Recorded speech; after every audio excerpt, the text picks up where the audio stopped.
Bueno, bienvenidos una vez más a este segundo ciclo de conversaciones Latinoamérica sin fronteras. Estamos muy contentos hoy de reunirnos, como cada 15 días venimos haciéndolo, y para hoy tenemos un tema bien interesante a desglosar. Saben que pueden participar para que estén ahí bien conectados, bien atentos.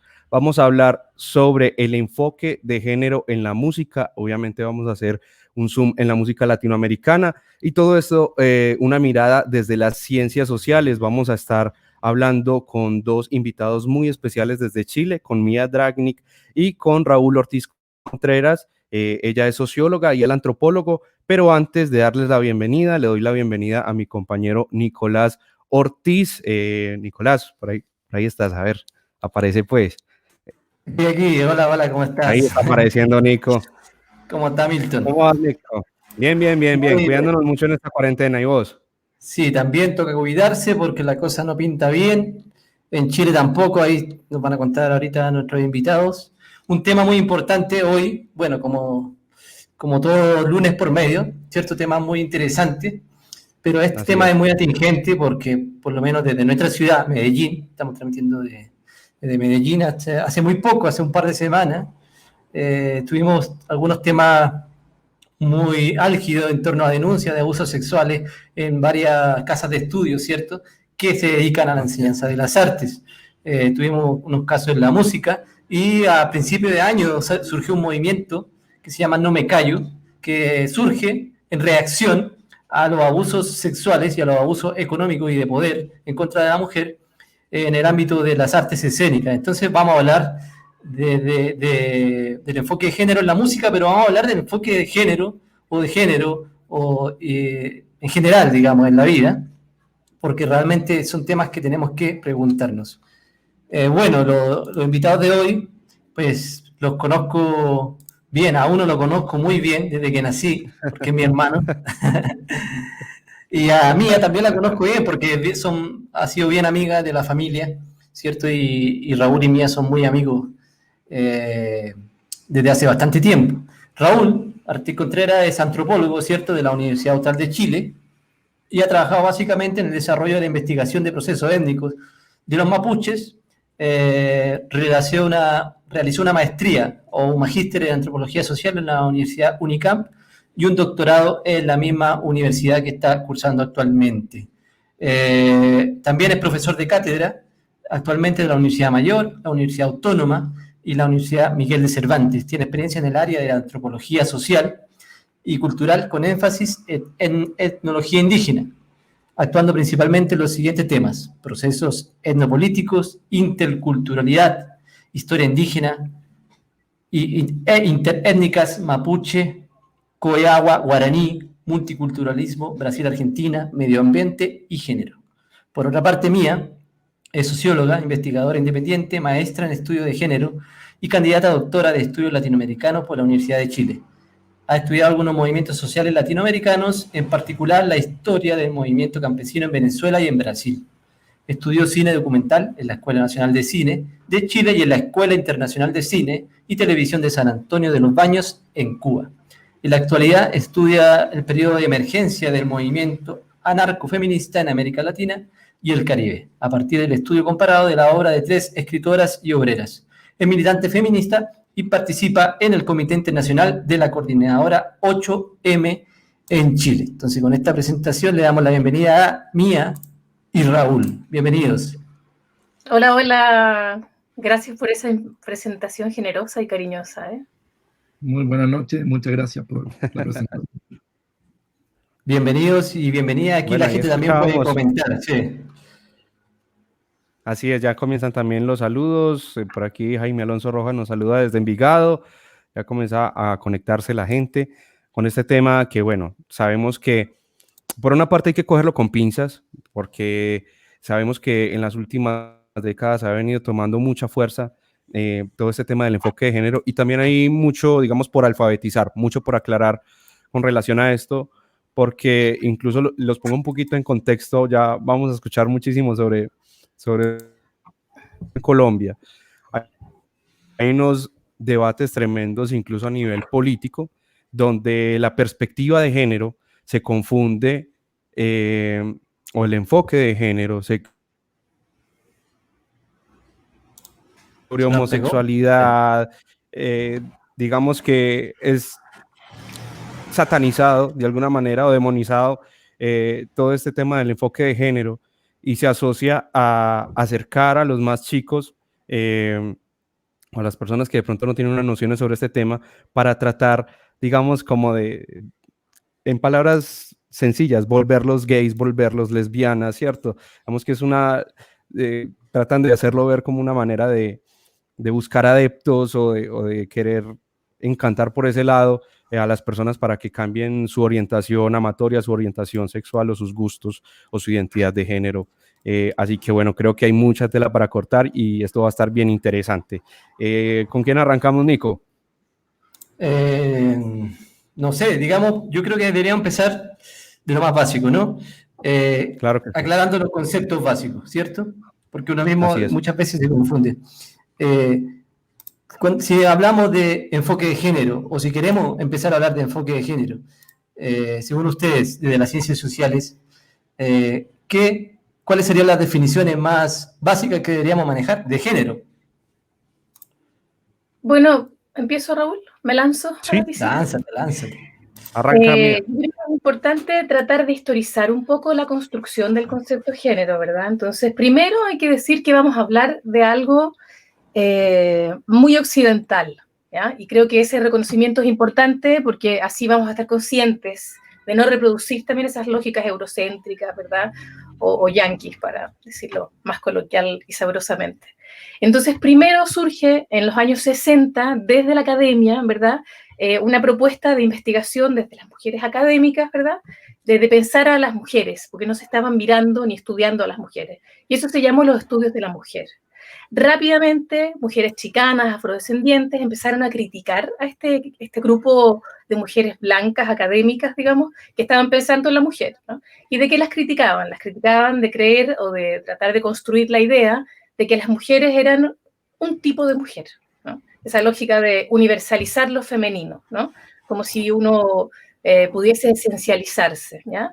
También las acusaron, por supuesto, de ser un gueto, ¿no? De reducir la investigación del estudio de las mujeres, incluso hasta de que solamente las mujeres podemos estudiarnos a otras mujeres, ¿no? También eso va delimitando el campo. Entonces rápidamente se apropia y se resignifica el concepto de género, que originalmente viene del área más de la medicina, y es interesante ese origen también, para entender la idea de la diferencia sexual, ¿ya? Y la participación cultural que hay sobre esa idea.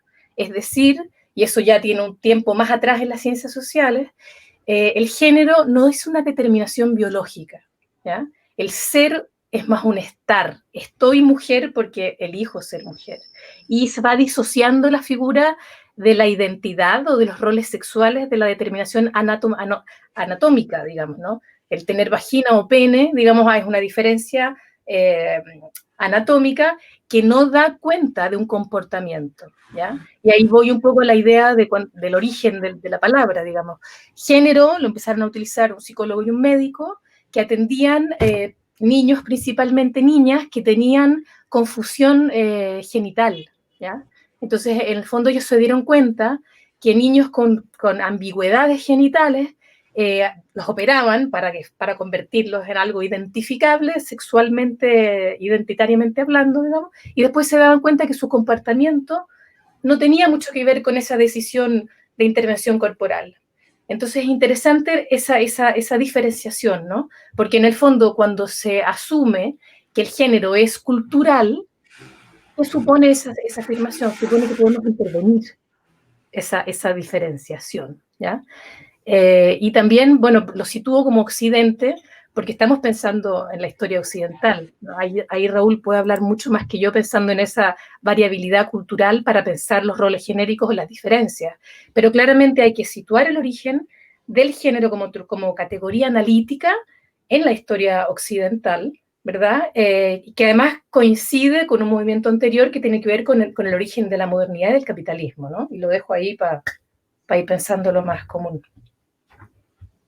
Ok, Raúl, por tu parte, también, ¿qué aportas a este concepto de lo que es el género en sí, esa construcción construcción, porque como nos mencionaba Mía, no es el ser, sino el estar, ¿cierto? Y el ir construyendo toda una noción. ¿Se pegó?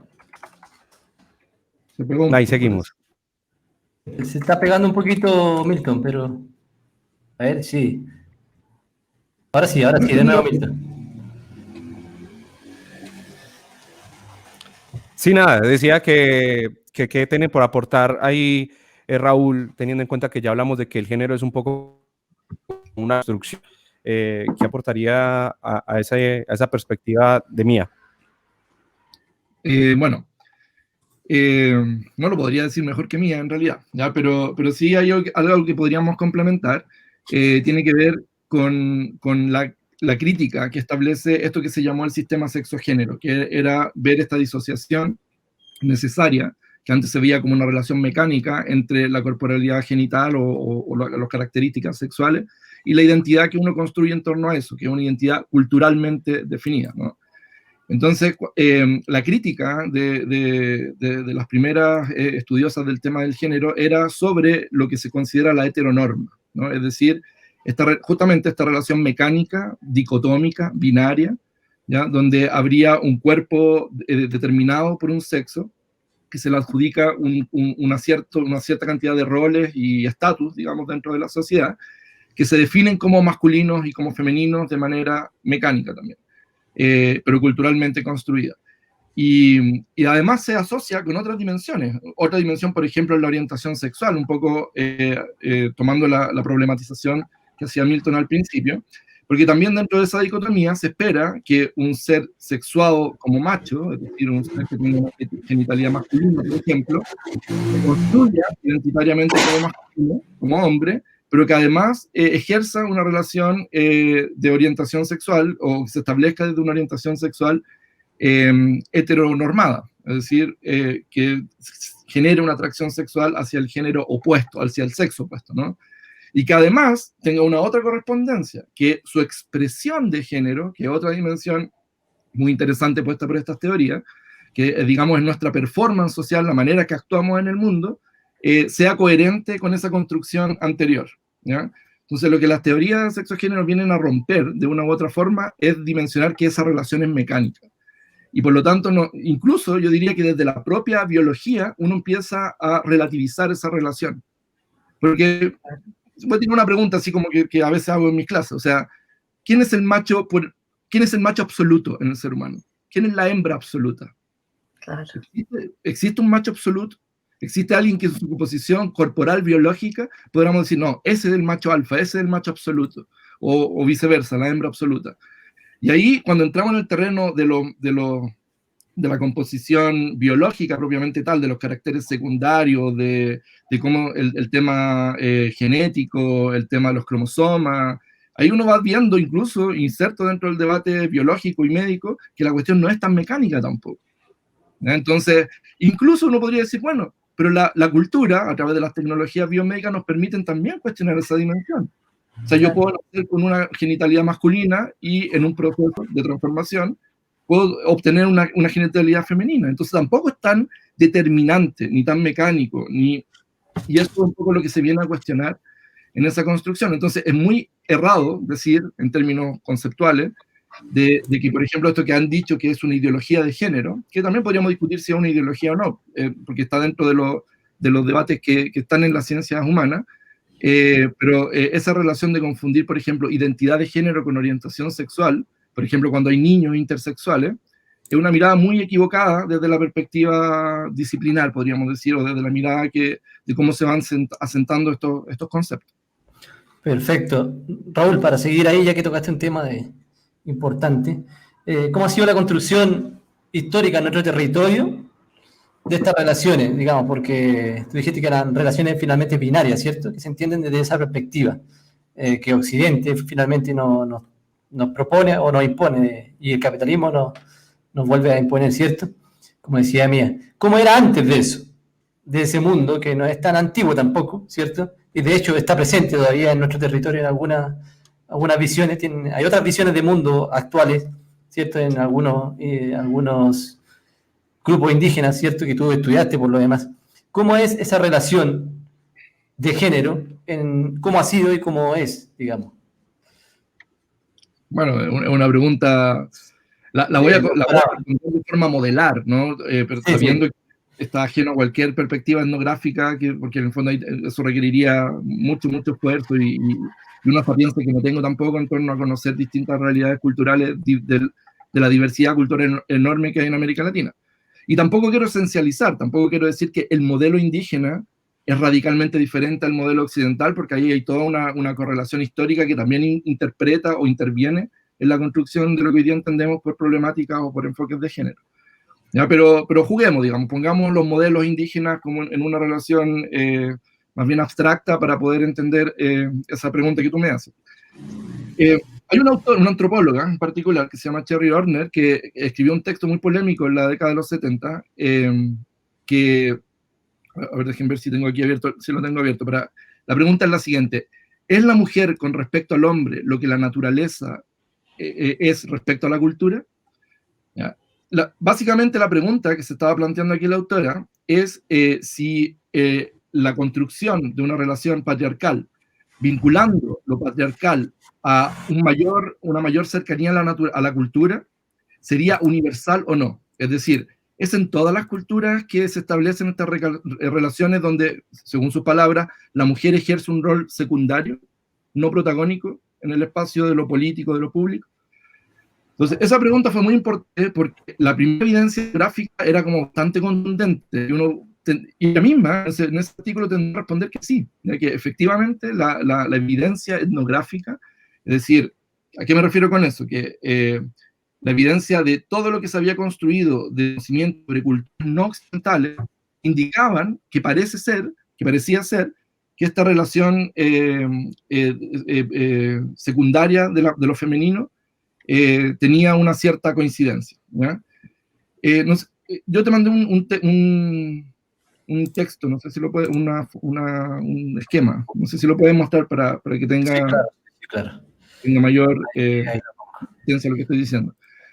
Entonces, podríamos decir que si tomamos ese debate de la década de los 70, lo que plantea Cherry Horner, lo tratando de resumir al máximo, pero lo traté de resumir en este esquema. Dice que en una aldea circular, y esta es una aldea circular prototípica de cualquier grupo amazónico, hay muchos grupos amazónicos que se sitúan de esta forma en su territorio. De hecho, en particular, esta es una foto de la tierra indígena Baú, de una aldea Camaú, en Pará, en la Amazonía.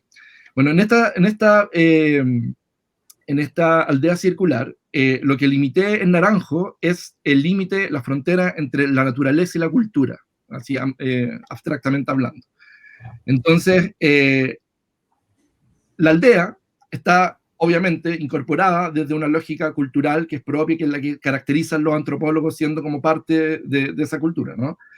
El espacio masculino es el espacio del centro, por excelencia, ¿ya? Es la casa de los ancianos, es el lugar donde actúa el chamán, es el lugar donde se discute la política, en fin, todo lo que diríamos que pertenece al ámbito de lo público, ¿ya? La política, la economía, la religión, ¿ya? Y el ámbito doméstico, ¿ya? Que queda en esa frontera, simbólicamente hablando, entre la naturaleza y la cultura, es el que ocupan las mujeres. ¿Ya? Yo estoy dependiendo de esto de la lectura de Cherry Horner, ¿ya? Entonces, como las mujeres habitan la frontera entre la naturaleza y la cultura, simbólicamente estarían más cercanas a la naturaleza. Al estar simbólicamente más cercanas a la naturaleza, inmediatamente se asume o se interpreta una relación secundaria en relación a la masculinidad que opera en ese centro simbólico, ¿no? Centro en el cual, por ejemplo, en algunas comunidades indígenas amazónicas, chinguanas, está la música. Tomando el tema, digamos, que está relacionado con estos debates de este ciclo de Sonamos Latinoamérica. Están las flautas sagradas, por ejemplo, en algunos grupos indígenas. ¿Ya? O se realiza el ritual, donde son los músicos que operan, generalmente masculinos también, que operan esa armonía, digamos, que permite la ritualización. ¿Ya? Ahora, aquí se establecen varias relaciones que son muy reconocibles también en nuestra cultura. Por ejemplo, en muchas de estas culturas, la mujer, cuando está menstruando, ni siquiera puede mirar hacia la casa de los ancianos, hacia el centro. Está prohibida de mirar. ¿Por qué? Porque la menstruación es un arraigo simbólico también de lo femenino a lo natural. El cuerpo que sangra. Es como que se sitúa simbólicamente en una actitud natural, ¿no? Y por lo tanto, cuando está sangrando, cuando está menstruando, se vincula simbólicamente que es una contaminación de la naturaleza sobre la cultura. Entonces, bueno, esto lo podemos ver en muchas culturas, ¿no? La menstruación, muchas veces la menstruación está prohibida en ciertos ritos religiosos, incluso en Occidente, ¿no? Entonces está esta idea de la impureza, que se vincula mucho en el campo de lo ritual, en el campo de la expresión de lo público y de lo artístico. Entonces, yo sé que a lo mejor estoy hablando de forma muy, muy amplia, tú me hiciste una pregunta mucho más concreta que había aquí antes de América Latina, pero quería partir por esto, en el fondo, para situar un debate más general. Cherry Horner, en un texto que publicó casi empezando la década de los 90, se arrepiente de esto, ¿no? Se arrepiente de este modelo, porque obviamente hubo más trabajo en relación a eso, y uno de los principales elementos es decir, bueno, todo lo que conocemos de etnografía fue pensado desde un patriarcado, fue pensado desde miradas masculinas, ¿no? Por lo tanto, era lógico que esto se viera como algo universal. Ahora, si bien sabemos que no es una dimensión universal, hoy día nadie se atrevería a afirmar eso desde la antropología, sí podemos decir que algo bastante consistente en la diversidad cultural. O sea, el patriarcado, o la heteronorma, inclusive, podríamos decir que tiene una consistencia bastante estructurante, incluso pensándolo bajo la horizonte, o sea, pasándolo por el sedazo de la diversidad cultural. Pero, y aquí un pero que es súper importante, y con eso termino esta intervención, pero también la evidencia etnográfica nos ha demostrado que esa relación no es mecánica, porque existen culturas, por ejemplo, donde hay más de 2 géneros. Hay muchas culturas norteamericanas, por ejemplo, los Sioux y otros, que tienen el modelo del que se llama el dos espíritus, ya que es una figura bastante prototípica, digamos, de esas culturas, que es lo que nosotros definiríamos como una persona trans, ¿ya? Pero que ya tiene otra connotación, evidentemente, que es un género aparte, y es un género que se dedica al todo el tema espiritual, chamánico, que es muy similar a lo que pasa con el tema del machi o la machi o el machi en el mundo mapuche también, que no es un género propiamente tal, es un género diferenciado. Incluso hay sociedades de castas, por ejemplo, que han llegado a determinar hasta 7 géneros distintos, en distintas combinaciones. Entonces, sabemos desde la antropología que esta dicotomía occidental no es tan universal, o por lo menos debe ser puesta en tela de juicio. Hay algo fundamental que nos falta abrir en la discusión, y tiene que ver por qué surge la necesidad de interpelar ese binario, ¿no? ¿Por qué las mujeres se empiezan a preguntar qué es esto, por qué está pasando, ¿no? Porque la diferencia sexual era sinónimo de desigualdad, porque está cruzado por el poder. Sin la pregunta por el poder no tiene ningún sentido hablar de sistemas sexogénero, ¿no? Foucault y Thomas Laqueur, que hicieron como la historia de la sexualidad desde Occidente de una manera súper como disruptiva, ¿verdad? Ubicaron en el siglo XVII la emergencia de esa diferencia sexual, ¿no? Para pensar un poco lo que decía el Raúl, ¿no? No porque me interese de ninguna manera reforzar la idea de que antes de la modernidad era todo perfecto y las comunidades indígenas eran maravillosas y respetuosas con las diversidades y tal, no tiene que ver con eso, porque sería una contradicción desde una epistemología feminista hacer un ejercicio epistemológico así, sino porque es en la modernidad cuando se elabora un relato, ¿verdad? Se articula la idea del sujeto, ¿verdad? Y se construyen aparatos legislativos, jurídicos, para ordenar un poco esa diferencia. Y para entender un poco, y ya lo sabemos, pero me parece importante mencionarlo, es que ese binario tiene que ver, no sé, si uno se pone a caricatura, nombremos qué es típico de hombres, ¿no? Qué es típico de mujeres todavía, ¿no? La razón es masculina, el afecto es femenino, lo público es una zona ocupada por hombres, lo privado por mujeres, las tareas reproductivas las ejercen las mujeres, las productivas los hombres, ¿no? Entonces, claro, las mujeres en este binario han estado sumamente subvaloradas, ¿verdad? Mal pagadas para una lógica asalariada, ¿verdad? Los términos del capitalismo. Entonces, desde los años 60, 70, eso empezó a convertirse en un problema, ¿ya? Dentro de la academia y por fuera de la academia. Ese par me parece importante tenerlo en cuenta, porque es importante pensar que el feminismo emerge en esa dualidad constantemente, ¿ya? Desde lo político y desde las ideas, ¿no? Nico, yo creo que te quería preguntar y yo me adelanté con... No. Bueno, Íbamos re bien. No sé si Milton iba a preguntar algo. y bueno, y si uno Sí, ve no, todavía... perdón, Milton, dale. dale, Mía, tranquila, desarrolla la ¿Sí? idea, no te preocupes. Lo que pasa es que, como yo estoy estudiando la etapa de emergencia del feminismo en América Latina, Sí. de pronto leo constantemente con las cosas feministas que voy leyendo, ¿no? Claro. Porque siempre, por ejemplo, existe la idea de la primera ola del feminismo, ¿no? ¿Cuál es la primera ola del feminismo? La lucha por el acceso al voto, ¿no? Entonces, yo veo en ese interés por convertir en etapas la historia, por hacer ese ejercicio historiográfico como evolutivo, como empezamos así, ahora vamos allá y ahora vamos allá. Y resulta que yo estoy leyendo feministas del siglo XIX que estaban luchando por el acceso al placer. La misma weá que ahora está como siendo problema, ¿no? Entonces uno dice, bueno, ¿qué evolución? ¿De qué estamos hablando? Epistemológicamente me desagrada la lógica del progreso, pero también la potencia de esas primeras ideas desde acá, con sus contradicciones, diferencias y particularidades, están súper presentes, ¿no? Entonces, creo que es interesante mirar y tratar de impugnar un poco esa lógica de la etapa para mirar la historia del feminismo, sí cruzarlo desde la óptica del poder. Cuando uno ve, ahora en enero publicó la Oxfam un estudio y es impresionante las cifras, o sea, tratan de asignar un valor monetario, por ejemplo, al trabajo que ejercemos las mujeres y que no es remunerado, y lo enfocan solamente en poblaciones súper excluidas de niñas y mujeres en el mundo, estoy pensando en las zonas más golpeadas, y la cifra que lanzan es una locura. O sea, es una locura cómo le ponen un valor económico a un trabajo que no tiene remuneración. Entonces, en el fondo, ha sido un gran negocio para la racionalidad científica del capitalismo subvalorar trabajos reproductivos, ¿no? Porque se ha soportado el trabajo y la generación de plusvalía sobre un trabajo gratuito.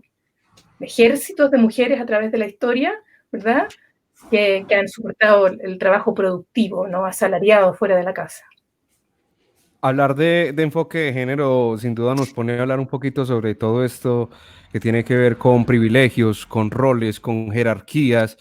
Ahorita, dentro de lo que nos explicaba un poco Raúl, hablábamos o nos explicaba sobre el acceso a la cultura, el acceso, pues digamos desde lo primitivo, lo que había antes de esa occidentalización y esa mirada del enfoque de género, de tener conciencia del enfoque de género, las estructuras indígenas, las estructuras sociales antes, digamos que había una gran diferenciación y veíamos que había todo un sistema patriarcal.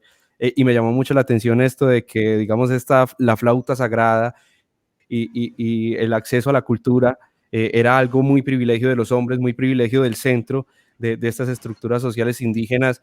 Pero yo me quisiera preguntar, en caso de que ustedes sepan, ¿hay algún registro o hay de pronto alguna prueba de que en alguna comunidad haya pasado a la inversa, de que de pronto haya existido un sistema matriarcal donde el paradigma sea totalmente opuesto a ese patriarcal que fue, digamos, como la constante o que fue el rasgo más conocido y que aún perdura en las estructuras sociales? ¿Hay de pronto pruebas de algún sistema matriarcal?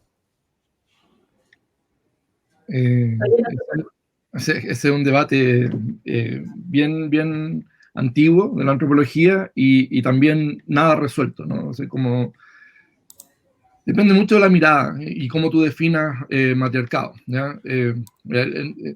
La fórmula como más pragmática para definir un patriarcado, que sería lo contrario, sería la patrilinealidad y la patrilocalidad. La patrilinealidad significa que los valores, lo que es valorado por una sociedad, se transmite vía paterna, a través del linaje paterno.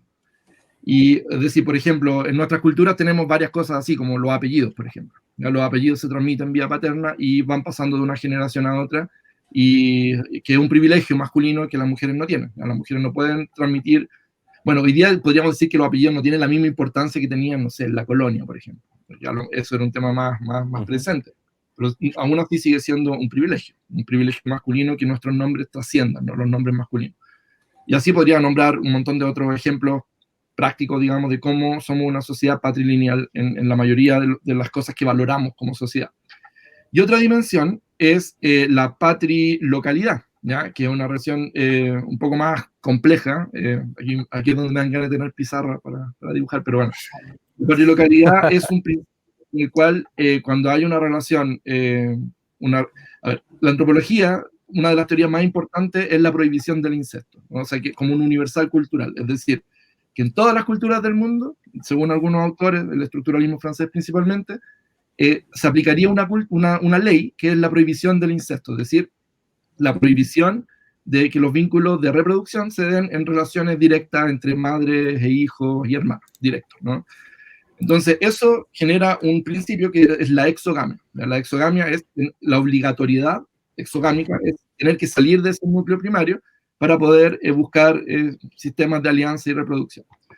Entonces, lo que plantea un poco es esto de la patrilocalidad, es que en la gran mayoría de las culturas, cuando ocurre ese fenómeno, cuando se genera un vínculo exogámico, el lugar de residencia es el lugar del hombre. ¿Ya? Uno podría decir, entonces en Occidente no somos una sociedad patrilocal. En ley no, podríamos decir como ley así del Estado, como ley de un gobierno, no, pero culturalmente sí. ¿Cómo le decimos a un hombre que se va a vivir al espacio de la mujer? Bueno, en Chile tenemos varios nombres para eso, ¿no? O sea, hay un castigo social para esa práctica, ¿no? Porque el hombre debe ser un proveedor desde lo público, en fin.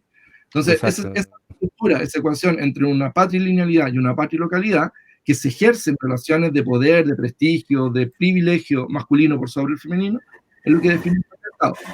La evidencia así inversa de que haya habido una relación inversa a esa en alguna sociedad, yo no conozco, por lo menos, de los constructos culturales que he leído, o sea, de las partes donde me he especializado, que principalmente en América del Sur, no hay evidencia como de una relación inversa en eso.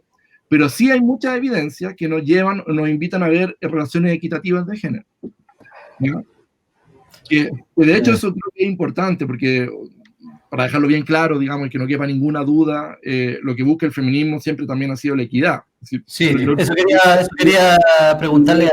Reconocer en un matriarcado un ejercicio de validación de lo que ellas proponen políticamente. Bueno, eso lo dirá Mía y lo dirán las feministas también, sería interesante discutirlo, ¿no? Pero sí hay mucha evidencia etnográfica de sociedades que fueron más equitativas en la relación de valoración de aquellas roles y estatus diferenciados. Por lo menos podríamos establecer de que hay sociedades de que no encontraron ese problema de inequidad que estaba planteando recién Mía, porque finalmente lo que decía Mía decía que es que esa estructura está produciendo graves desigualdades, ¿cierto?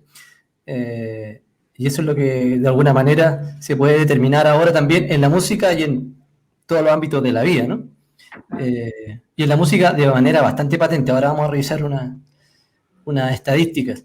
Mía, entonces, ¿el feminismo no busca el matriarcado, como podrían pensar algunos? O como se puede ver en algunas consignas incluso de gente que se autodetermina como feminista, ¿no? Es que yo creo que hay que hacer dos ejercicios simultáneos. Uno, pluralizar primero, o sea, hablar de feminismos en plural. Y también creo que, pensando en lo que decía el Raúl, me parece interesante como llevar a situaciones más pequeñas la equidad o la desigualdad. Porque así quebramos con la lógica del absoluto. O sea, yo pongo en duda que haya existido alguna vez en la historia de la humanidad una sociedad perfecta que haya sido 100% igualitaria en todos los aspectos, porque lo humano no es una categoría estática, quieta, perfecta. Esa complejidad de la condición humana me parece importante traerla permanentemente cuando estamos pensando, porque si no, caemos de nuevo en la lógica de construir universales. Entonces yo creo que hay sociedades y hay culturas que son maravillosas en cuanto al respeto, por ejemplo, y a la equidad laboral entre hombres, mujeres y otros sexos, ¿verdad? Otros géneros, pero no en cuanto, por ejemplo, al placer. al goce o a la violencia física. Entonces, anclar las preguntas y acotarlas me parece un ejercicio que es importante que empecemos a incorporar para que vayamos quebrando con esas dinámicas, ¿verdad? Además tan eurocéntricas, para pensar la historia, para pensarnos a nosotras y a nosotros mismos, ¿no? Entonces, claro, hay algunos feminismos que dicen todo lo contrario a lo que yo acabo de decir, que creen en la esencia de lo femenino, que intentan amarrar y coser a todas las mujeres juntas para que seamos una gran sola, para dar la pelea y para dar esta batalla, y ojalá que los hombres se mueran, por ejemplo, para llevarlo a la caricatura máxima, digamos. Pero yo creo que el feminismo como potencia política actual y que está tomando fuerza en los últimos años, no es un feminismo que vaya en esa lógica a pesar de que conviven contradicciones de ese tipo. Ojo. ¿Por qué? Porque yo veo que es una potencia política muy fuerte anticapitalista. Y cuando uno ve todas las luchas recientes en América Latina, siempre tienen ese apellido, o sea, siempre está esa bajada, ¿verdad?, hacia la clase y hacia la política. Entonces, y ahí, claro, es una contradicción absoluta pensar en el matriarcado, ¿no?, en esa lógica de que, además que ya tenemos experiencias para decirlo, o sea, en Chile tuvimos una presidenta mujer que lo que hizo fue contribuir con profundizar las políticas patriarcales del neoliberalismo hacia atrás, digamos, ¿no? Y Chamorro, Nicaragua, o sea, tenemos desde Thatcher para acá una cantidad de genealogía de mujeres, digamos, que le han hecho y han profundizado las políticas más patriarcales, digamos, de la historia del capitalismo. Entonces, creo que es importante no esencializar. El feminismo no busca que las mujeres tengamos el poder. El feminismo que queremos algunas. Y tenemos que los hombres sean feministas también en ese sentido, porque el feminismo busca construir una propuesta política inclusiva de toda la clase trabajadora en su diversidad, y comprende que es un movimiento político que está en permanente transformación y que tenemos contradicciones y diferencias, porque esa es una condición humana. Perfecto. Súper. Queremos pasar a avanzar, está muy interesante, pero queremos avanzar a problemas que son más visibles para nosotros, ¿cierto?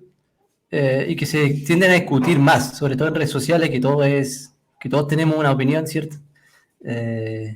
Hay varios temas como el del abuso sexual, ¿cierto? El abuso económico, que es algo muy, muy patente en las artes, ¿cierto? El director abusando de los actores y sobre todo de las actrices, ¿no?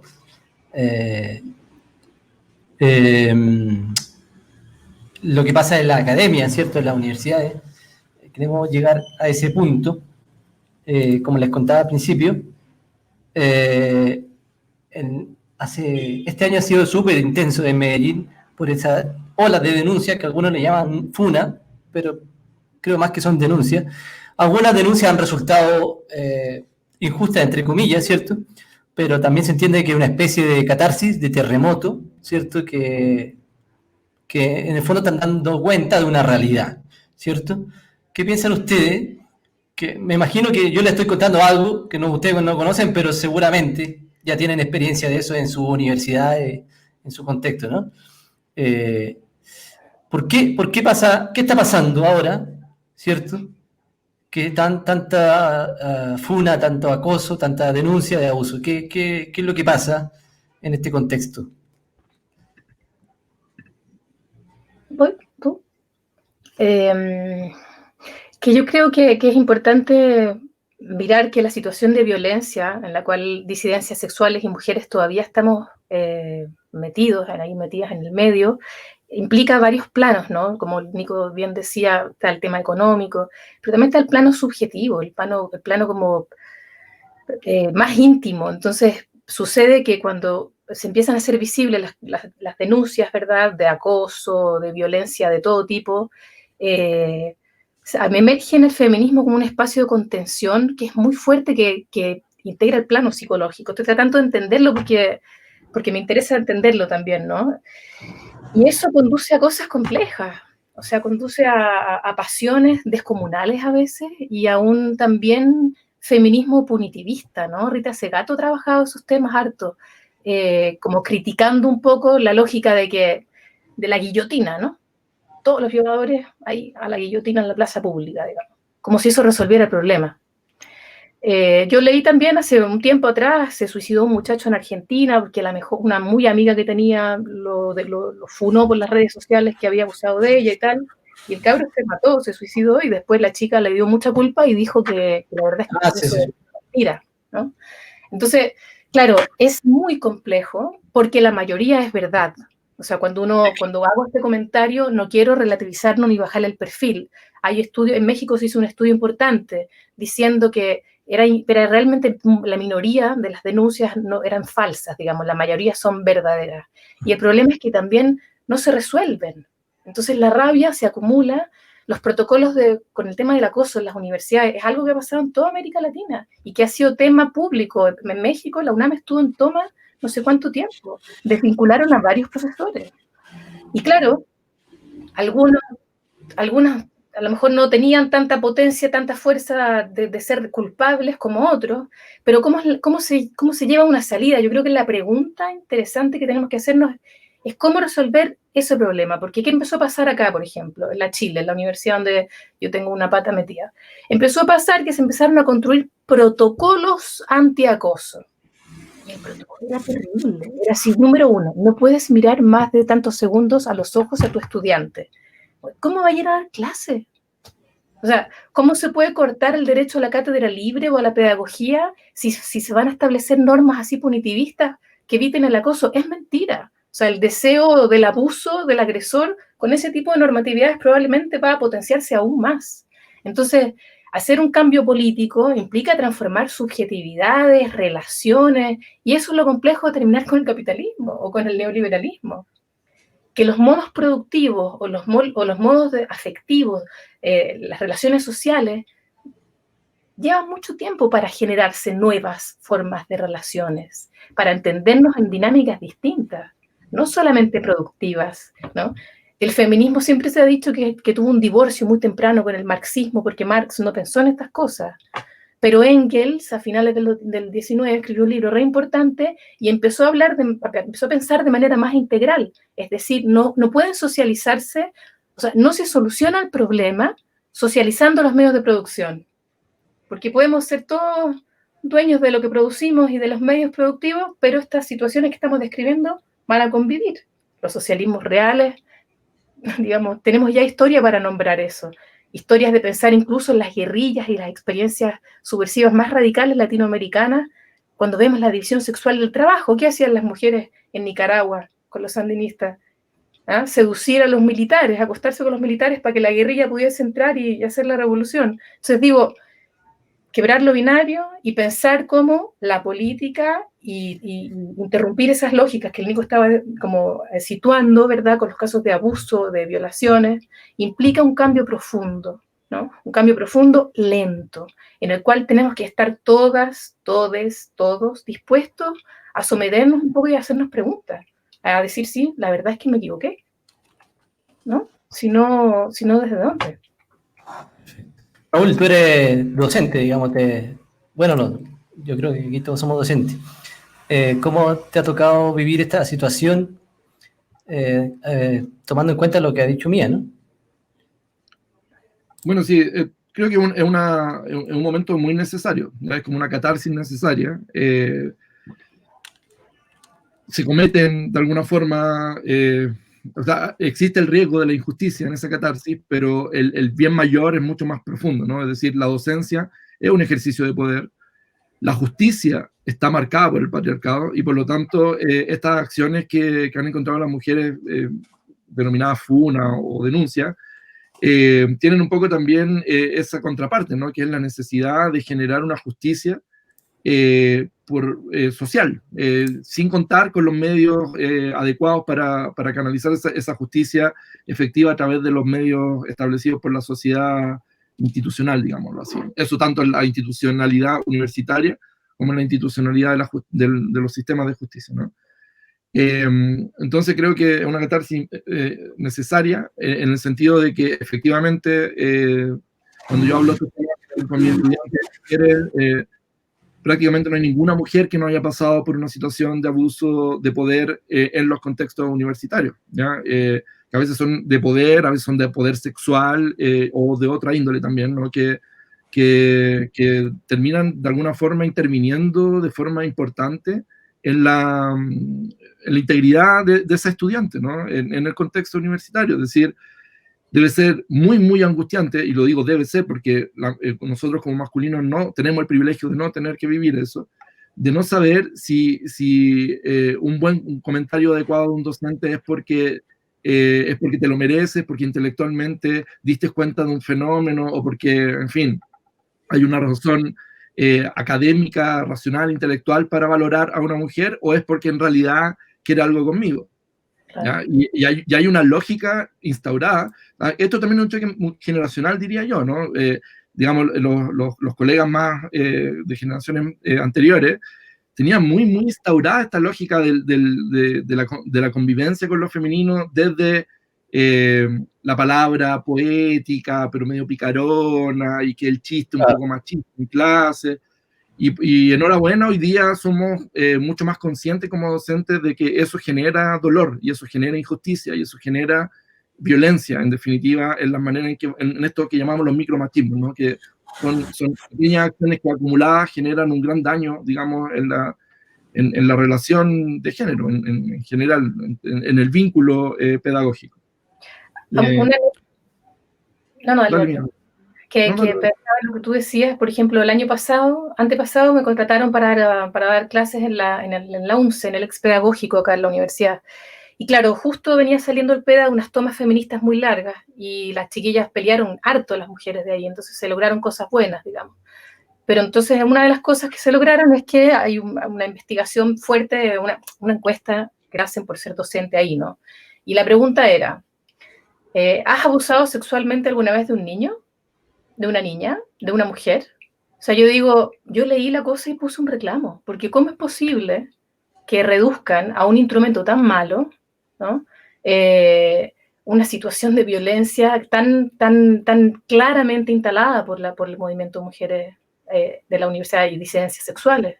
O sea, cuando no hay voluntad política, desde las políticas públicas, desde las instituciones, para hacerse cargo de enfrentar este problema de manera real, pasa eso, po. Inventan instrumentos mediocres. Pues, ¿qué violador va a decir, sí, oye, violé ayer. A un niño, ¿ah? O sea, y además sometido a un contrato laboral en un país tan precario? Entonces, si no hay disposición para hacerse cargo de estos temas, no se van a resolver. Sin duda vemos que dentro, digamos, metiéndonos un poquito más en lo que es la lucha feminista o de los feminismos, como ahorita nos aclaraba un poquito Mía, que me parece una discusión bastante valiosa de tomar, dado que también existe mucha satanización al movimiento feminista, mucha caricaturización del movimiento feminista.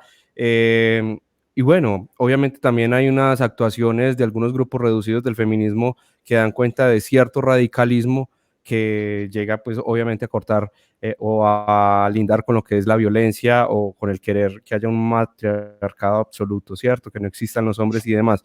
A propósito, hay una pregunta entre los comentarios que nos están dejando las personas que están por aquí conectados con nosotros. Claudia Garrido Alink le pregunta a Mía directamente: Mía, ¿los hombres pueden proclamarse a sí mismos como feministas?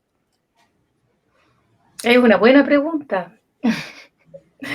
Yo creo que todos pueden autoproclamarse lo que quieran. O sea, creo que el feministrómetro, no sé cómo decirlo bien, es complejo. Es como lo que escuchaba un compañero mapuche el otro día en una charla, y él entonces decía, nosotros tenemos un mapuchómetro. A ver, ¿quién es más mapuche que otro? Si usáis el pelo largo, si el poncho que no sé qué, cómo tocáis el cultrún, cómo no sé qué. Entonces creo que entiendo hacia dónde va la pregunta, me gusta, pero creo que hay que pensar en eso, en esto otro que estoy yo tirando, ¿no? Es como, ¿qué vamos a construir una categoría para estar o ser feministas? Ha pasado en Chile que han habido hartas funas contra hombres que han ido a marchas feministas, ¿no? Y ha sido realmente el colmo, porque un tipo caminando, así como con un letrero "soy feminista", y después una exnovia publicó que el tipo le había pegado, ¿no?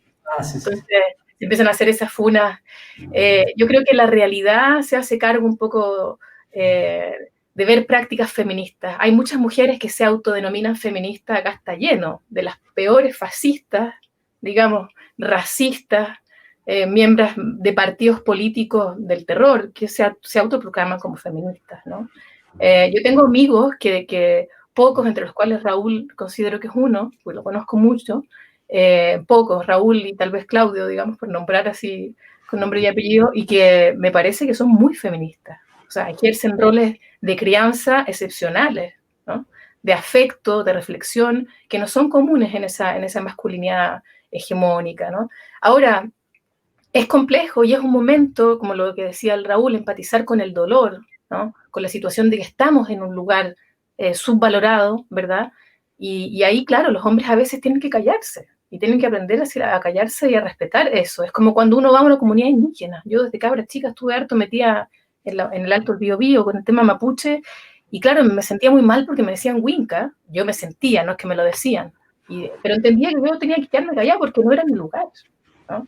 Y, por ejemplo, el feminismo separatista, las asambleas de mujeres separatistas, ¿no?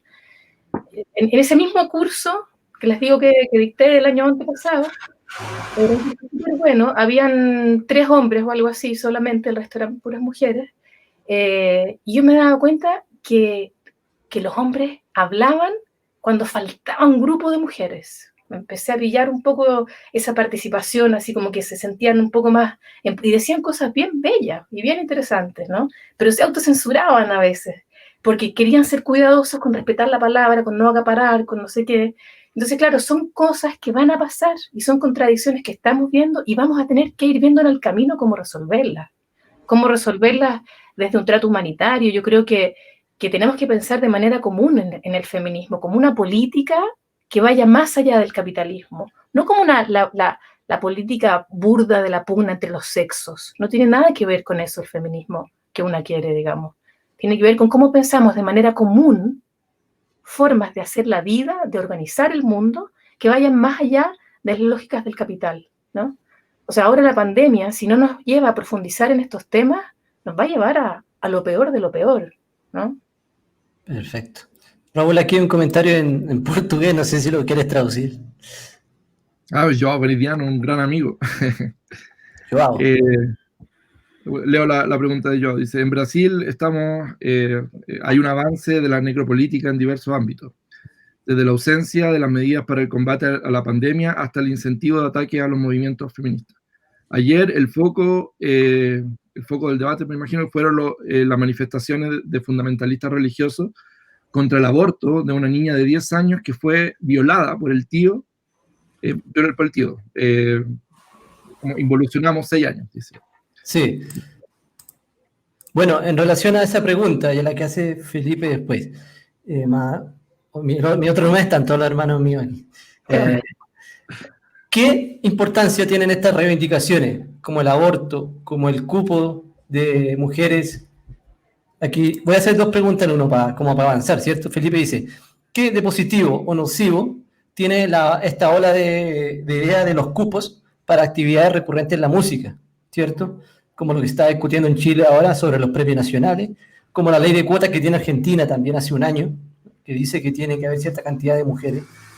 Nosotros mismos como festival, tenemos un festival, estamos reflexionando el año pasado y fue un cartel solo de mujeres, aunque hubo más hombres a la larga. El cartel fue de mujeres, digamos. ¿Qué importancia tienen estas reivindicaciones? Sobre todo la más dura, ¿cierto? Desde el punto de vista moral y ético, que es el aborto. Y en este caso de la música, es la cosa de las cuotas, ¿no? ¿Quién quiere empezar? Amigo, O sea, que quería comentar lo de Joao, que es un caso muy, muy chocante, y lo voy a vincular igual con la segunda pregunta. Bueno, no sé si todos saben, ¿no? Pero es una niña de 10 años que fue violada por el tío, que quedó embarazada y generó todo un movimiento, obviamente en concordancia con el gobierno de turno, que fue al hospital a funar a la niña, acusarla de asesina por haber buscado el aborto. Y finalmente, después de algunas diligencias bastante dolorosas, la niña finalmente pudo hacer el aborto.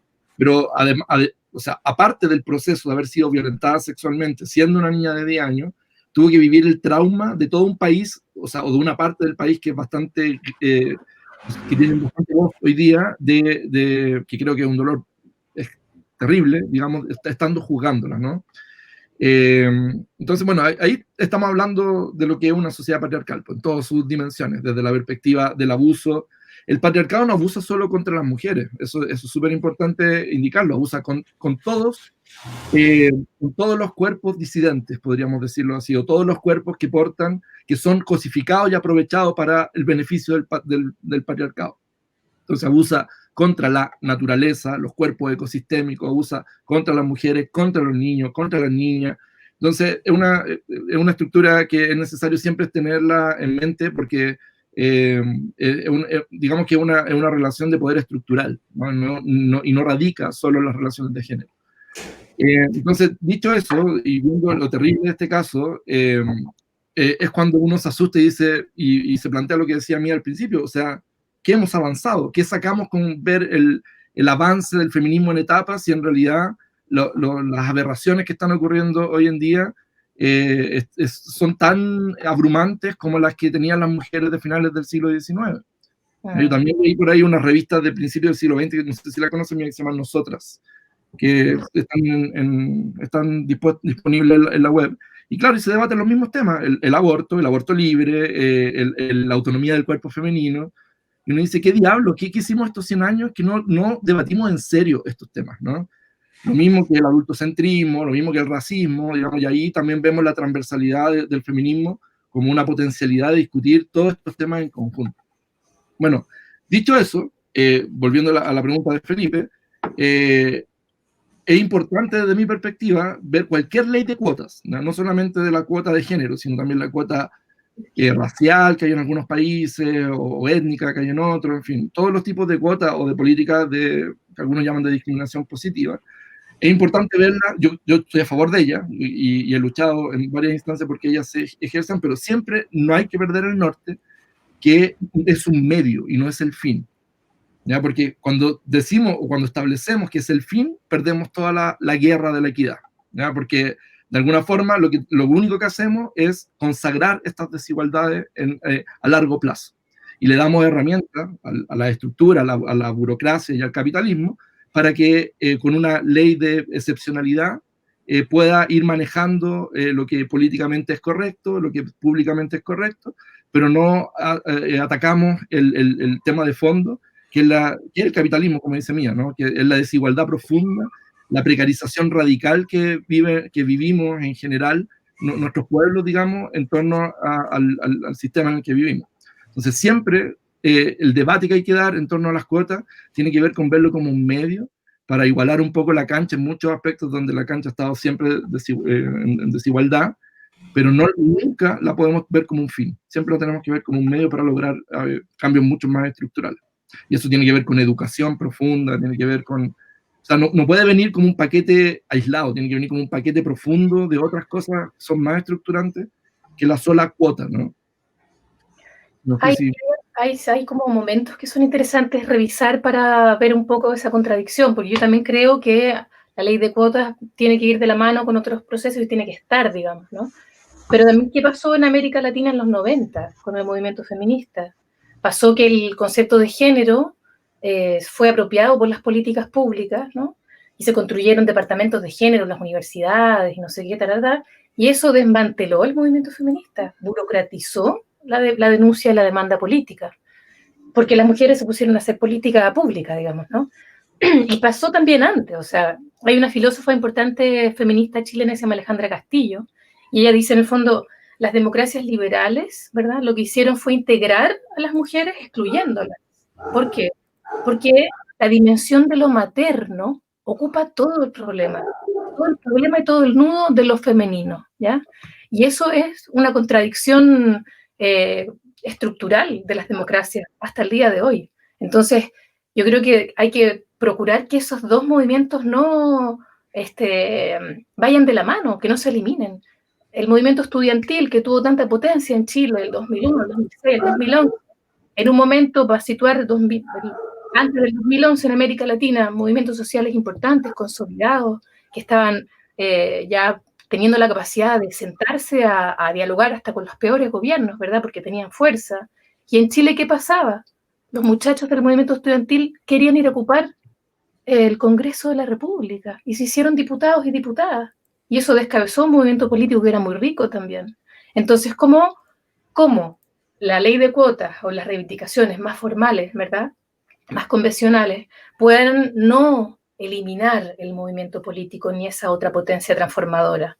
Esa es una contradicción que no está resuelta y que tenemos que pensar cómo ir como llevándola de la mano, ¿no? Y a propósito de esos escenarios, dale, Raúl, tranquilo. Solo una idea más que siempre se me quedó en el tintero y creo que es súper importante en la línea de lo que decía Mía también. Además, cuando establecemos políticas de cuotas de cualquier índole, digamos, también tenemos que estar dispuestos a cambiar la estructura.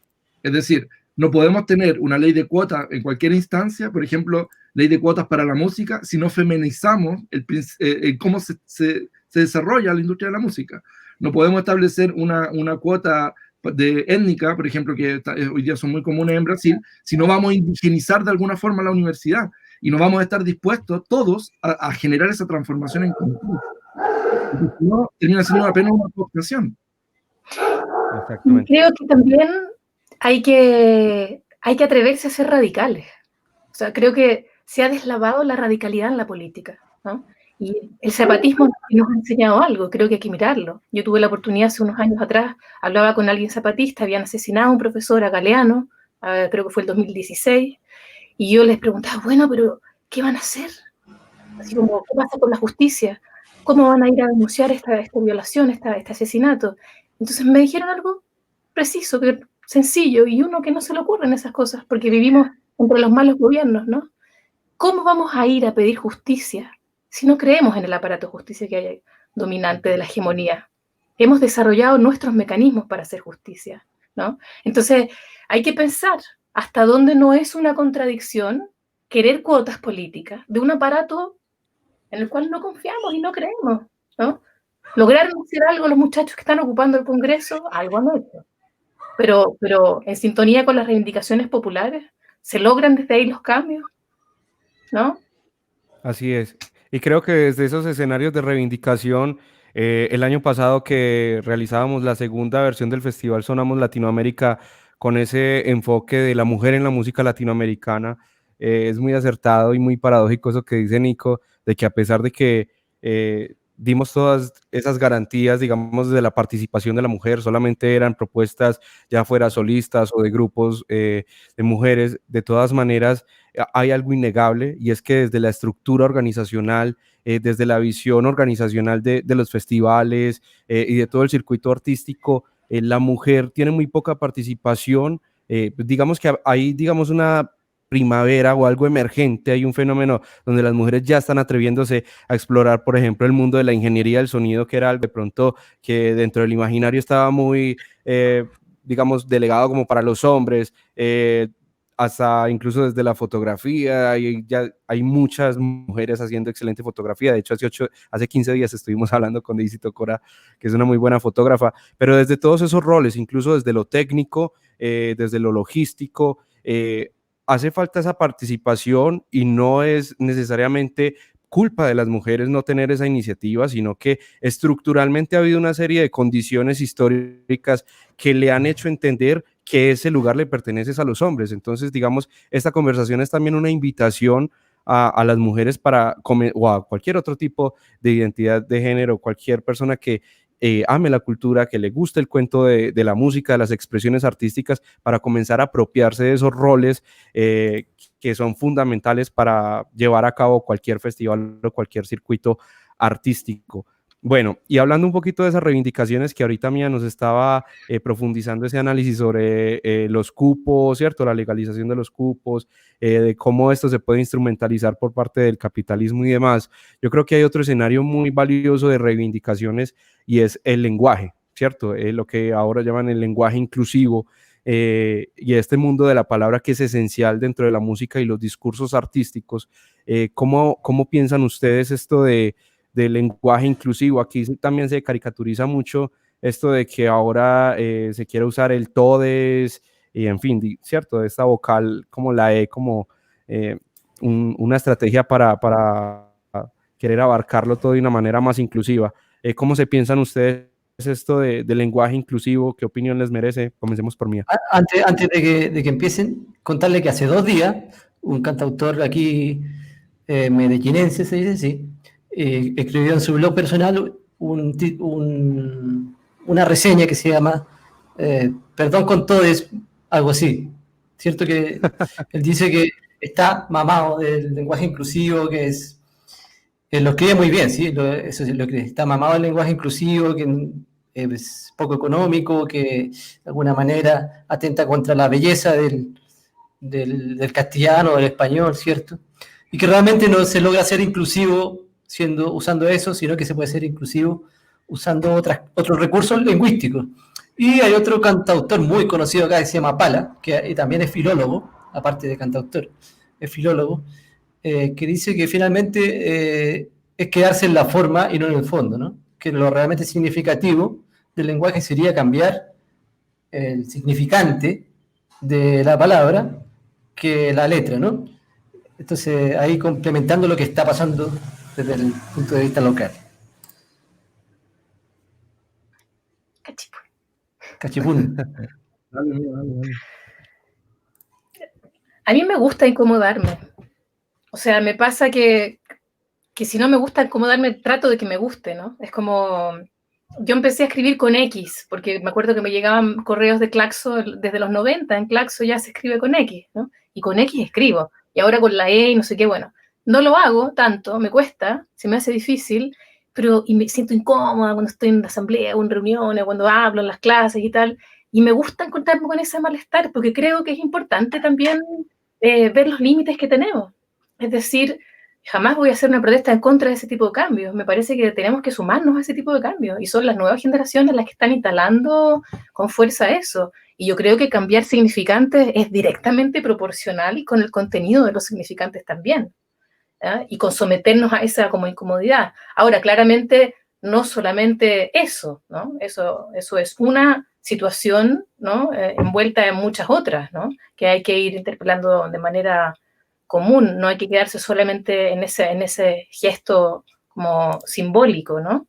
Creo que tiene que pertenecer a otro tipo de cambio, porque ya es una discusión que tiene harto tiempo. Lo de la E es nueva, pero la X ya era un tema que se instaló hace mucho, mucho tiempo, cuando éramos estudiantes, probablemente nosotros 4, y yo veía, El arroba. ¿Cómo? La arroba, ¿verdad? El arroba se usaba también mucho, sí.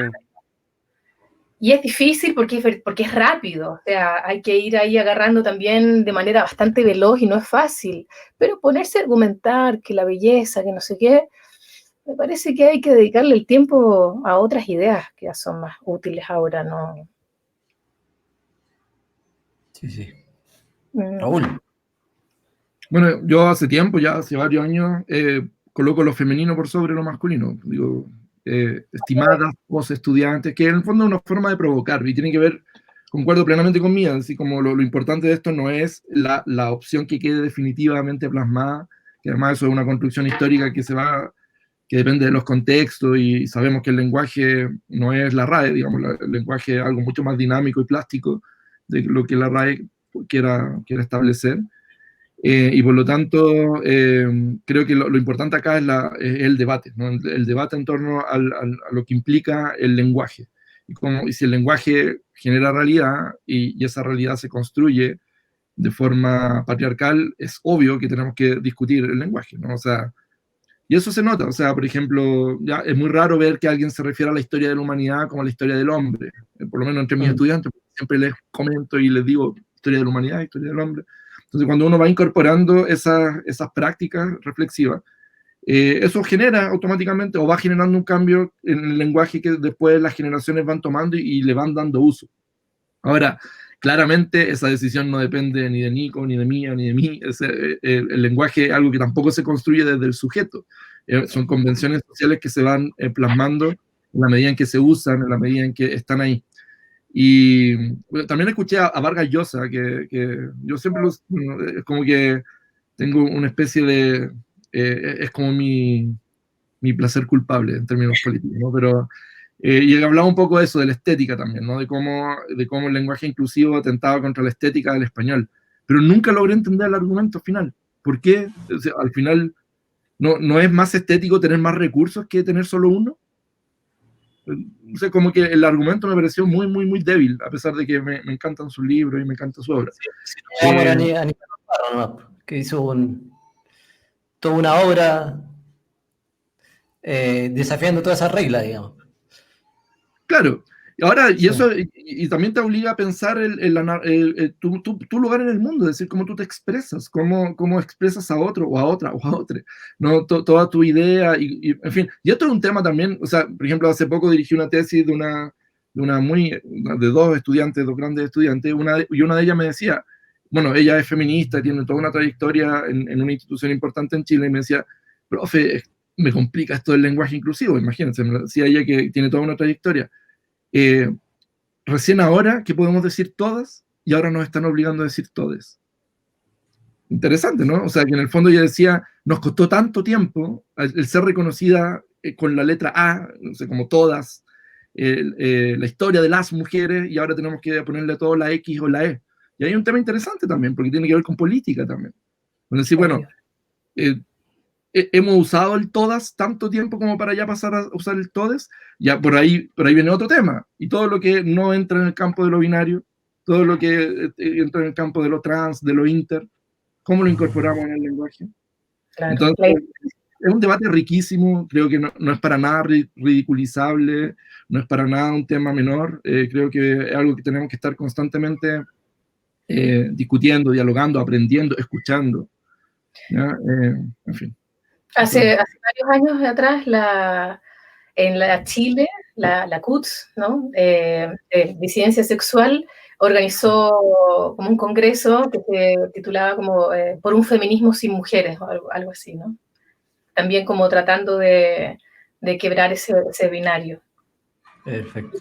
Que están sobrepuestas, entonces me parece muy interesante que haya durado poco el A y que ahora esté la E y no sé qué, como que es significativo también, porque está profundizando una ideología, ¿no? Así es. Vamos entrando en recta final, a no ser que ustedes quieran seguir, obviamente. Hay bastante gente conectada. Si quieren hacer preguntas, bienvenidos. Si quieren hacer preguntas, bienvenidos. Yo cuando hay más mujeres en un salón, hablo en femenino, porque también me cuesta el tema del inclusivo. Cuando hay más hombres, hablo en masculino y así. Pues ahí vamos aprendiendo. Aquí en Colombia no está tan integrado el tema del lenguaje inclusivo, pero estuvimos con la gente de Argentina. La gente de Argentina sí lo tiene más integrado, ¿cierto? La gente de Chile también. Para ir condensando la información, podemos resumir entonces que el feminismo o esta nueva mirada de enfoque de género son una mirada política, ¿no es verdad? Que tiene que ver no solo con el lenguaje, no solo con el aborto, no solo con cosas particulares, sino cómo entendemos esta relación binaria del mundo, finalmente esta relación de poder que se están dando de manera permanente en nuestra sociedad, ¿cierto? ¿Cómo podemos hablar entonces de feminismo en la música si finalmente terminamos operando en la misma lógica de la industria? Es una contradicción en sí misma, ¿no? Porque la industria es la reproducción, buena onda, ¿cierto?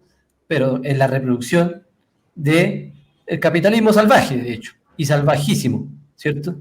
Los premios Grammy, los likes, etc. A propósito, ¿nos pueden dar like? Hay una estadística que dice que finalmente el 18% de las mujeres logran un premio Grammy, ¿cierto? Pero aún así tenemos un montón de festivales de solo mujeres, carteles femeninos, carteles que tienen equidad de género por política, pero como tú dices, Mía, parece que no ha cambiado mucho, digamos, ¿ya? Pero entonces, ¿qué es lo que tenemos que cambiar? ¿Que más mujeres logren premio o en realidad revisar o destruir lo que entendemos por industria de la música, o industria de las artes, o economía naranja, como se le está llamando acá? Lo que pasa es que la música es parte de la sociedad, del todo, ¿no? Así como podemos mirar otras áreas de producción del conocimiento, vamos a encontrarnos con las mismas asimetrías y contradicciones. Entonces, hay que mirar como que hay que tratar de hacer una revisión histórica, ¿no? Si las mujeres han sido excluidas de ciertas prácticas, ¿verdad? Masivamente excluidas, porque siempre han estado disfrazadas de hombres para escribir cuando era prohibido, o para escribir álbumes musicales en el 19, como estudia una colega, ¿verdad? Y cambian, digo, siempre han habido estrategias para que las mujeres hayan ocupado lugares reservados a los hombres, y es interesante ver esas estrategias, pero son excepcionales en la historia. Entonces, ¿qué quiero decir con esto? El comportamiento actual tiene una historicidad. Entonces, ocupar esos espacios, ser instrumentista, ¿no? hacerse creadora de lo que se canta, todo eso son prácticas que tienen trayectorias detrás. Entonces, hay que abrir esos espacios a punta de cuota o de carteles solo de mujeres para que esa desigualdad vaya cambiando en el camino, creo. Por supuesto que eso no garantiza nada. De hecho, te aseguro que ese 18% de los Grammys, si le hacemos análisis de género a los contenidos, vamos a ponernos a llorar probablemente, ¿no? O con el tema de las autorías también acá. O sea, la presencia de mujeres o de las minorías, de cualquier tipo de minoría, no garantiza que se resuelva el problema estructural que convierte a esas minorías en minorías, ¿no? Porque tiene que ver con generar contenidos, ¿no? Y también generar estrategias económicas, de economías alternas que nos permitan vivir, comer, sin depender de la industria en ese sentido, ¿no? Pasa en la academia, lo hablábamos un poquito el otro día cuando nos invitaron a este encuentro. Yo conozco gente, me he topado gente que elige dónde publicar según lo que le pagan o según los puntos que le da la indexación de la revista en la que publica. Y en la música igual, o sea, gente que escribe con cifras melódicas y con contenidos que saben que van a viralizarse y que pueden ser un hit o no sé qué. Entonces, yo creo que la música es complejo, pero es interesante lo que está pasando acá. También se hizo hace poco un festival solo de mujeres, coincide que hay contenidos, digamos, hay fenómenos, y el Raúl ahí se maneja bastante mejor que yo en varios géneros musicales que han tomado fuerza en América Latina desde las mujeres, con contradicciones, por supuesto, ¿no? Pero se replica lo que sucede en el resto de la sociedad, en la música. Y hay desafíos súper grandes, ¿no?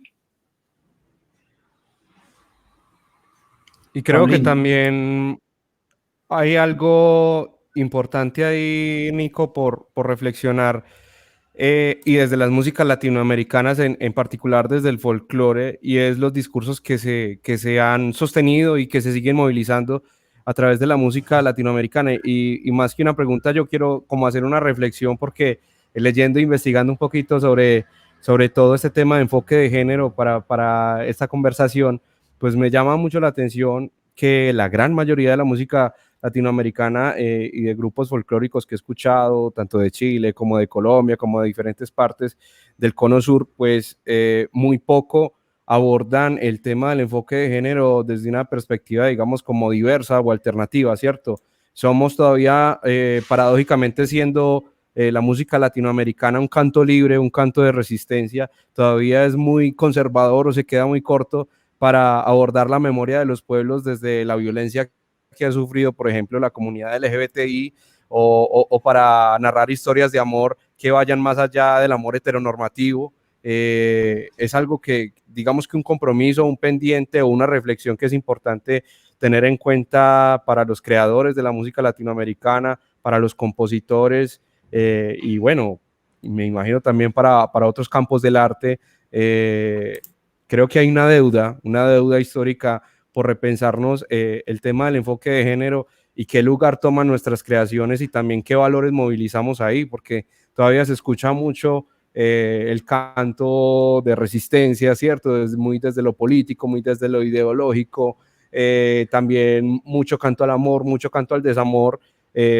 pero digamos no se están teniendo en cuenta algunas realidades paralelas que nos tocan, estructurales, que tienen mucho que ver con esa resistencia desde lo político, que tienen mucho que ver con repensar los discursos del amor, y de nuestro relacionamiento. Así que yo creo que es importante. Tal vez no lo habíamos abordado porque como estamos haciendo una mirada muy desde las ciencias sociales, obviamente nos detenemos en todos estos conceptos de lo que es patriarcado, de lo que es el feminismo, de lo que son las luchas feministas, de lo que es la búsqueda de la equidad, las reivindicaciones históricas, pero creo que desde lo musical hace falta, no sé, Nico, cómo lo piensa, o si de pronto ustedes también tienen algo por aportar en este nueva arista que pongo pues como aquí sobre la mesa, pero creo que hay una deuda importante. ¿Puedo decir algo? Claro. Sí, claro. A mí, o sea, obviamente no soy especialista en música, o sea, fuera de convivir con muchos músicos muy cercanos que está aquí presente. En fin, me encanta la música, pero también he logrado como vincular algunos temas que tienen que ver un poco con lo que decía disculpa, que tiene que ver con la historicización del fenómeno de la música occidental, ya que va de la mano, obviamente, con la construcción de la sociedad en la que vivimos, y también va de la mano con la construcción de lo que hoy día entendemos por industria musical, ¿no? O sea, son procesos que podemos relacionar históricamente. El modelo de la música, esa música que dura entre 3 y 5 minutos, que tiene una introducción, tiene el coro, que se repite, en fin, una estructura, ¿ya? Uno lo puede historicizar, o sea, eso aparece en Europa en el siglo XII más o menos, ya con todo el nacimiento de los cantores de la nueva gente, los probadores, en fin, de toda esta cultura, que uno de sus principales tópicos, aparte del heroísmo de los caballeros, que era uno de los grandes tópicos, que ahí podemos también adelantar cómo se va dando esa estructura, era el canto clandestino, ¿ya? Que era la deificación de la mujer, ¿ya? Esta idea que es una deificación medio cosificante también, ¿no? Esta idea de que la mujer es el objeto de inspiración masculina, ¿ya? Y ahí eso genera toda una cultura que después obviamente se expande por Europa, sale de la Provenza francesa, se expande por Europa y nos llega a América Latina y se funde, digamos, con lo que entendemos de alguna u otra forma como música latinoamericana, donde, como dice Milton, hay una marca muy, muy potente en esa idea del romancero, ¿no? La idea del amor romántico y de la mujer como objeto de deseo. Entonces, en estos temas siempre aparece el reggaetón citado, ¿no? El reggaetón como un estilo de música que es denigrante para la mujer porque la cosifica, porque la pone en un rol sexualizado, en fin, etcétera, etcétera. Obvio, no todos los reggaetones, hay un reggaetón disidente también, así como hay un hip hop disidente que coloca todos estos temas, en fin. Pero yo me haría la pregunta, así como seriamente, ¿qué diferencia el reggaetón con un Silvio Rodríguez? O sea, bien polémico. Bien polémico. ¿Ah? Muy polémico. En el sentido de el objeto musical, ¿no? De cómo se construye la inspiración musical, inclusive. Sí. ¿Me entienden? O sea, como que ahí hay una cuestión como mucho más estructural. Recurso más poética, más... ¿Qué? Pero estructuralmente el mismo... Poesía menos, podemos ver que hay una estructura subyacente que se construye desde una forma de entender lo musical que también está arraigada al patriarcado, profundamente, ¿no? O esta mirada... entonces, si a eso le suma el capitalismo, la industria musical, es como que se diversifican las maneras de poder, en fin, establecer eso, ¿no? Y qué bueno que hoy día haya música disidente, pues haya música que justamente atenta contra el amor romántico. Bueno, yo le mandé un video a Nico, no sé si lo vamos a ver, de una chica brasileña que rompe con todos los esquemas, digamos, de lo que es incluso lo estético, ¿no? En la música. ¿Lo vas a poner? ¿Ese era? Sí. Veamos un rato, o sea, vamos mirándolo y hablando. ¿Por qué es tan relevante?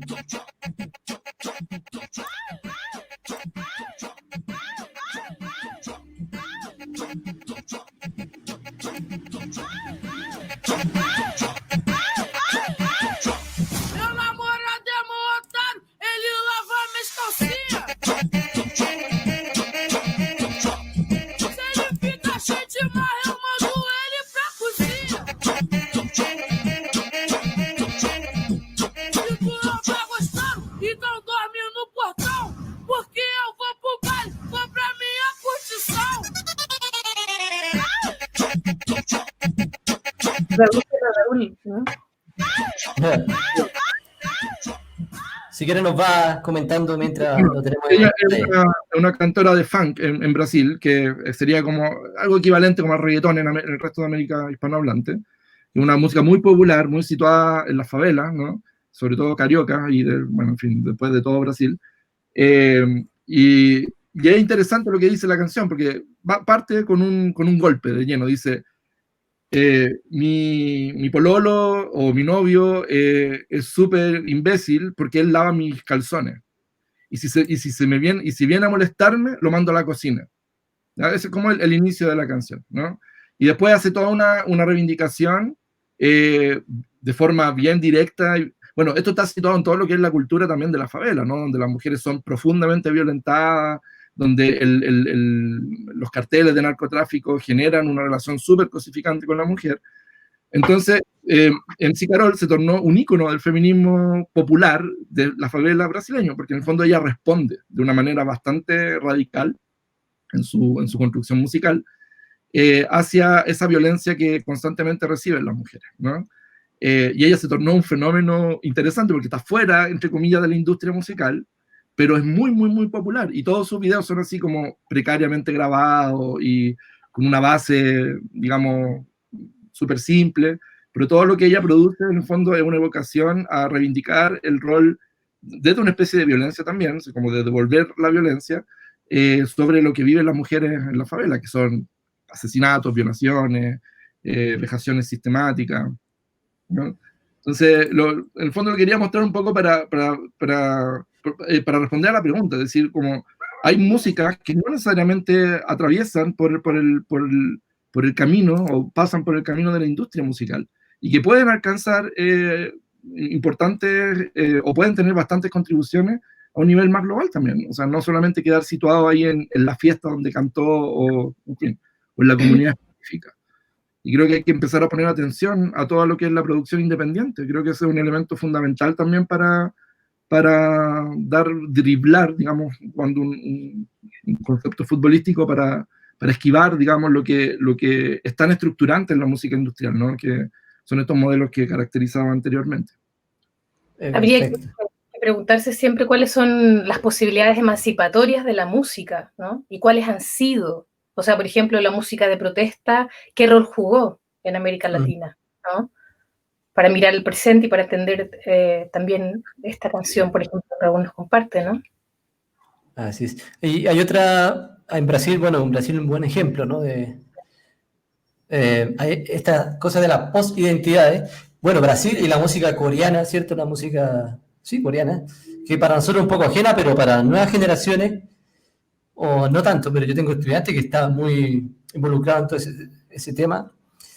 Hay otra construcción de identidades y orientaciones sexuales, no sé cómo definirlo bien, Raúl. Hay ¿cómo se llama? Lineker. ¿Lineker se llama? Sí. Esa banda, ¿sí? De alguna manera juega con eso, ¿no? Pero incluso en Corea es más evidente. ¿Qué serían las nuevas identidades? ¿O qué nos están tratando de decir? Ahora no publicita el espacio. Yo creo que no son nuevas identidades, son situaciones o expresiones de disidencias que siempre han estado de una u otra forma en nuestra sociedad, pero que hoy día encontraron un nicho en el arte como para expresarse de forma un poco más, incluso dialogando con la industria, ¿no? Lineker partió siendo una cantante bien local, así como del interior de São Paulo, y después ganó una dimensión bastante reconocida a nivel brasileño, incluso yo diría internacional. Entonces, claro, lo importante acá es que aquí también se aborda o se visibiliza una dimensión que es profundamente invisibilizada en la sociedad, que son todas las identidades no binarias, ¿no? Que yo siempre le digo a mis estudiantes, o sea, para una persona no binaria es tan profundo el problema que ni siquiera saben dónde ir a un baño en un espacio público. O sea, el problema parte del momento en que tienen que decidir a cuál baño entran. Terrible, ¿no? Es como ver cómo, de qué manera, bueno, y hay datos que son abrumantes en América Latina, es decir, el promedio el promedio de vida de las personas trans en América Latina no supera los 35 años. Creo que es un tema de salud pública muy, muy, muy fuerte, y que la expresión de artistas como Lineker vienen un poco a visibilizar este tema también, ¿no? La necesidad de reflexionar profundamente sobre toda la construcción no binaria de la identidad, de la sexualidad también, ya con toda la expresión de las personas intersexuales, que hoy día por lo menos tienen un espacio para debatir si es necesario que el sistema biomédico intervenga directamente cuando son bebés en esos cuerpos que nacen con ambigüedad genital o cromosómica. Entonces creo que la importancia que tiene Lineker y otras cantantes en esa línea tiene que ver con eso, ¿no? Con de una vez por todas confrontar el tema de las identidades no binarias. Perfecto. Bueno, ya vamos cerrando. No sé si alguien más quiere hacer una pregunta en el público. Milton tiene un problema de internet, pero creo que nos escucha con dificultad, pero nos escucha.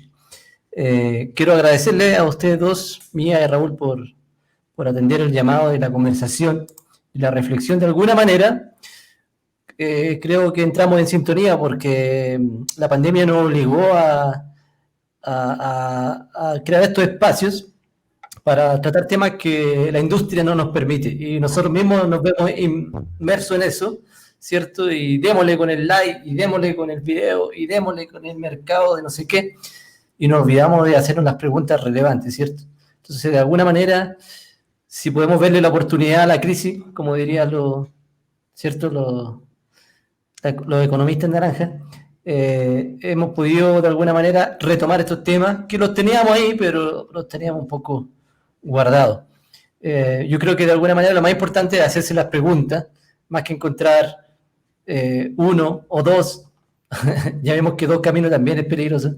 Encontrar todos los caminos posibles para poder generar reflexiones realmente valiosas, digamos, que puedan en algún momento, quizás a nosotros no nos va a tocar, generar un cambio sustancial en la sociedad que vivimos, ¿no? Así que muchas gracias por atender el llamado. Y nada, ¿qué sería una recomendación de ustedes como cientistas sociales para nosotros los que trabajamos en la música, si queremos tener una real enfoque de género, ¿cierto? Para los festivales, para los grupos que somos de hombres, por ejemplo.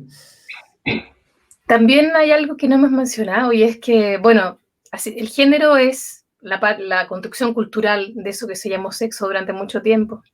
Y es la clase, y es la pertenencia étnica, y es la generación que se tenga. Entonces yo creo que borrar esos límites, ¿no? De la edad, ¿no? Que no seamos solo jóvenes, que no seamos solo hombres o mujeres, ¿verdad?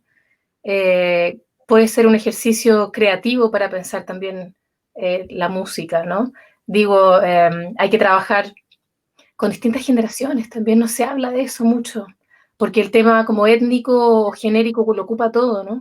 Pero yo creo que la pandemia ha hecho muy visible eso ahora, ¿no? Es decir, la tercera edad, por ejemplo, ¿no? Cómo se dispuso a la muerte, cómo se abandonó a la muerte por el COVID. Creo que ahí también hay un tema que es interesante, borrar esos límites. Y gracias por la invitación a ustedes. Estas instancias son las que nos llenan de interés y de motivación, y ojalá que siga creciendo Sonamos Latinoamérica y estamos a la orden, como se dice malamente.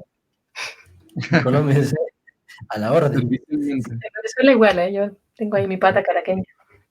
Ah, verdad. Raúl, para finalizar. Sí, como siento que es mucha responsabilidad lo que nos pides, pero Sí.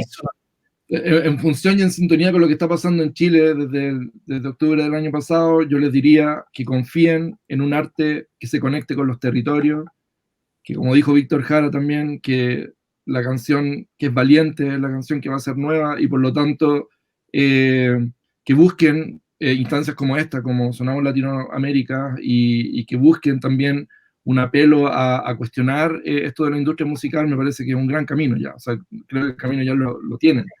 Y yo sé que hay que vivir y que hay que sobrevivir, y que de alguna forma el mismo capitalismo nos lleva a veces por caminos que no queremos transitar, pero para eso hay que construir territorio, hay que construir apego al lugar, apego a nuestro entorno, a nuestros vecinos, a nuestras vecinas, y desde ahí construir el vínculo artístico, más que desde la industria, ¿no? Perfecto. Bueno, Aquí, yo he tenido una conexión un poquito intermitente, pero muchas gracias a ustedes por sus puntos de vista. bueno, Milton, gracias a ti también. Nos vemos dentro de 15, como se dice acá, con Federico Wolf. Yo sé que ustedes dos lo conocen, parece, ¿no? Buena, Wolf de Uruguay. Vamos a hablar de todo el universo sonoro de Uruguay, este gran tesoro escondido de Latinoamérica. Y nada, vamos a estar aquí siempre con información. En noviembre tenemos nuestro evento que va a ser virtual, ¿cierto? Y nada, con muchas cosas este año y el próximo también. Así que muchas gracias por atender el llamado y esperamos que sigamos conectados a esta red. Muchas gracias. seguro. Gracias a ustedes, que estén muy bien. Chao, chao. Chao, chao. Chao.